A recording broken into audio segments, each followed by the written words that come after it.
Hey yo! Salut à tous et bienvenue dans la capsule 9 d'Excel Shot. Aujourd'hui, on va parler de graphique dans Excel. Mais pas n'importe comment, parce qu'un graphique n'est pas là juste pour faire joli, il raconte une histoire. Et pour raconter une bonne histoire, il faut choisir le bon graphique. Allons-y!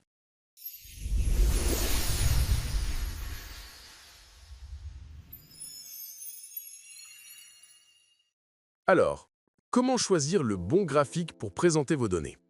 Aujourd'hui, on va découvrir ensemble les graphiques de base dans Excel et surtout à quoi ils servent réellement. On commence tout de suite avec le premier, la courbe. Line chart. On choisit ce type de graphique lorsqu'on veut montrer une évolution dans le temps. Par exemple, l'évolution du chiffre d'affaires, la consommation de stock, le nombre de commandes ou encore les variations de température.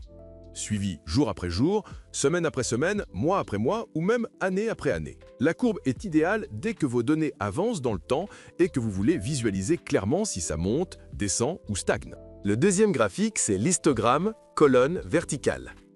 On l'utilise lorsqu'on veut comparer plusieurs valeurs entre elles. Par exemple, comparer les ventes de plusieurs produits, analyser la performance de différents services, comparer les dépenses par catégorie ou encore comparer des scores, des quantités, des résultats.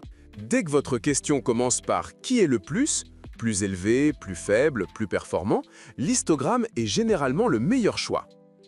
Notre troisième graphique de base est les barres horizontales, bar chart.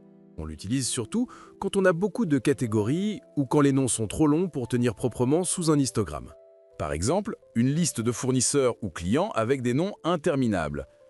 Une comparaison de 15 à 20 éléments. Ou encore un classement du meilleur au pire et inversement. Les barres horizontales racontent un message simple.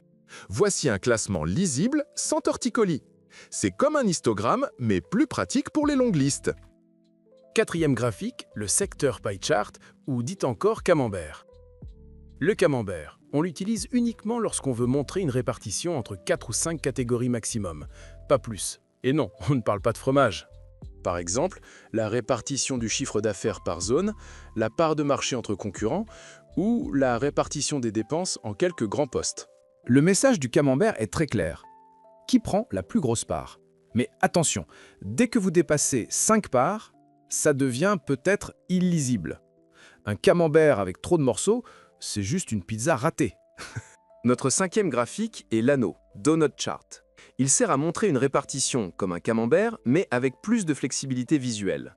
On peut écrire la somme au milieu. Exemple d'utilisation.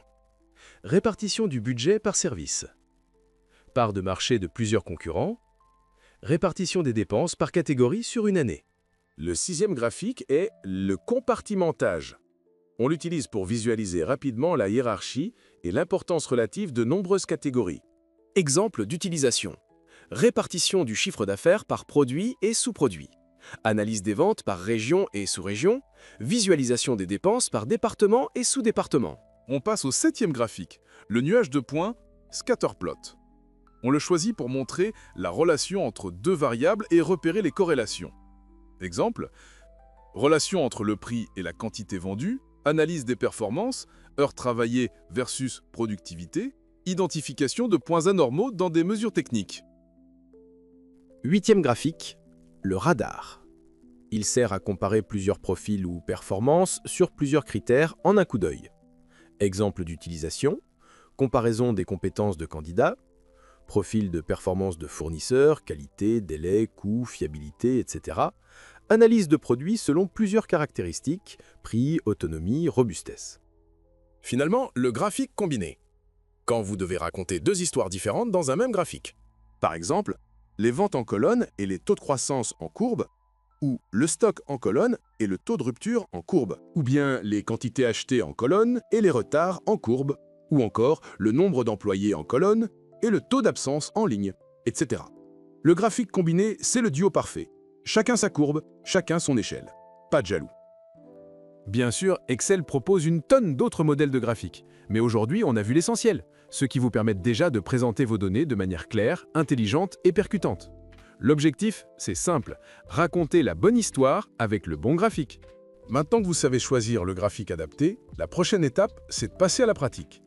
Dans la prochaine capsule, on va construire ensemble des graphiques propres, pro est vraiment utile. À la prochaine, see you!